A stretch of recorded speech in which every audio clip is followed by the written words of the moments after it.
ആലപ്പുഴയിൽ ആരിഫും അവസാനത്തെ കനൽ ഒരു തരി, കോഴിക്കോട്ട് നമ്മുടെ എളമരം കരീമിക്ക.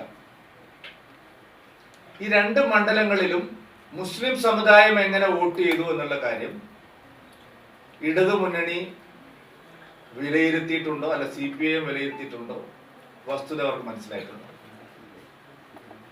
നോക്കൂ, നമ്മുടെ നാടിന്റെ ചരിത്രത്തിൽ ഇന്നേ വരെ കേൾക്കാത്ത തരത്തിലുള്ള മുസ്ലിം പ്രീണനമാണ് ഈ തെരഞ്ഞെടുപ്പ് കാലത്തുടനീളം CPM-ഉം മുഖ്യമന്ത്രിയും നടത്തിയത്. ഇന്നേ വരെ ഒരു മതസംജ്ഞ അല്ലെങ്കിൽ ഒരു മതചിഹ്നം അല്ലെങ്കിൽ ഒരു മതത്തെ പ്രത്യേകമായിട്ട് അടയാളപ്പെടുത്തുന്നതിന് വേണ്ടിയിട്ടുള്ള ഒരു തെരഞ്ഞെടുപ്പ് രീതി കോഴിക്കോട് നാം കണ്ടു. കരീമിക്ക, സഖാവ് എളമരം കരീം എന്ന് എഴുതുന്നതിന് പകരം മഹാഭൂരിപക്ഷം ബോർഡുകളിലും ചുമരുകളിലും നാം കണ്ടത് കരീമിക്കാണ്.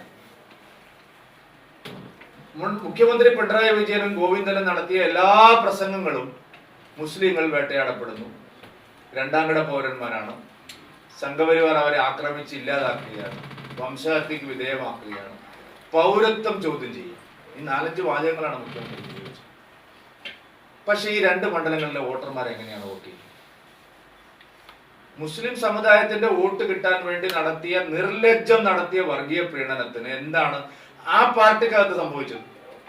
സാമാന്യ മുസ്ലിം സമുദായത്തെ കുറിച്ച് ഞാൻ പറയുന്നത്, CPM-ലെ മുസ്ലിങ്ങൾ എങ്ങനെ വോട്ട് ചെയ്തു ഇത് പരിശോധിച്ചിട്ടുണ്ടോ? കോഴിക്കോട്ടും ആലപ്പുഴയിലും UDF-ന്റെ സ്ഥാനാർത്ഥികൾക്ക് ഇത്ര വലിയ ഭൂരിപക്ഷം കിട്ടാനുള്ള ഒരു കാരണം CPM-നകത്തെ മുസ്ലിം സഖാക്കൾ UDF-ന് വോട്ട് ചെയ്തു. ഞാൻ വളരെ വസ്തുതാപരമായി ബൂത്തുകൾ പരിശോധിച്ചിട്ടാണ് ഈ കണക്ക് പറയുന്നത്. CPM-ലെ മുസ്ലിം സഖാക്കൾ ശക്തമായ ഉള്ള ബൂത്തുകളിലെല്ലാം MK രാഘവനും KC വേണുഗോപാലാണ് ലീഡ്. ഇല്ലെങ്കിൽ ഒരു പരസ്യ സംവാദത്തിന് ഞാൻ ഗോവിന്ദനെ വെല്ലുവിളിക്കും. അതായത് മുസ്ലിം പ്രീണനം അവർ നടത്തിയിട്ടും പാർട്ടിയിലെ മുസ്ലിങ്ങൾ തന്നെ UDF-നെ പിന്തുണച്ചു. ആ വസ്തുത എന്തുകൊണ്ടാണ് ഗോവിന്ദൻ തുറന്നു പറയുന്നത്? അതിനുവേണ്ടി ശ്രമിച്ച മുസ്ലിം സംഘടനകളെ എന്താണ് ഗോവിന്ദൻ ഭീഷണിപ്പെടുത്താത്തത്? മുസ്ലിം ഏകീകരണത്തിന് വേണ്ടി ശ്രമിച്ച് സ്വന്തം പാർട്ടിയിലെ മുസ്ലിം സഖാക്കളെ ആകർഷിച്ച മുസ്ലിം മതസംഘടനകളെ കുറിച്ച് എന്തുകൊണ്ടാണ് ഗോവിന്ദൻ മൗനം അവലംബിക്കുന്നത്? എന്തുകൊണ്ടാണ് ഗോവിന്ദൻ SNDP-യെയും അതുപോലെ മറ്റ് ഹിന്ദു സംഘടനകളെയും മാത്രം ലക്ഷ്യം വെക്കുന്നത്? എന്തുകൊണ്ടാണ് ഗോവിന്ദൻ തൃശ്ശൂരിൽ പേരെടുത്ത് പറഞ്ഞ് ക്രൈസ്തവ സംഘടനകളെ ലക്ഷ്യം വെക്കുന്നത്?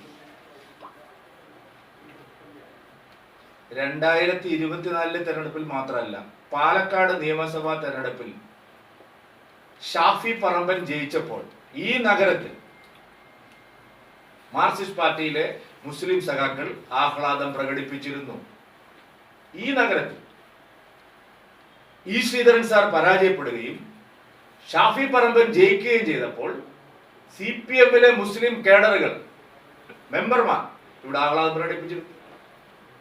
കൽപ്പറ്റയിൽ MV ശ്രേയാംസ് കുമാറിനെ പരാജയപ്പെടുത്തി T സിദ്ദിഖ് വിജയിച്ചപ്പോൾ കൽപ്പറ്റ ടൗണിലും പിണങ്ങോട് ടൗണിലും ചുവന്ന തലക്കെട്ട് കെട്ടിയ CITU സഖാക്കൾ ആഹ്ലാദ പ്രകടനത്തിൽ പങ്കെടുത്തു.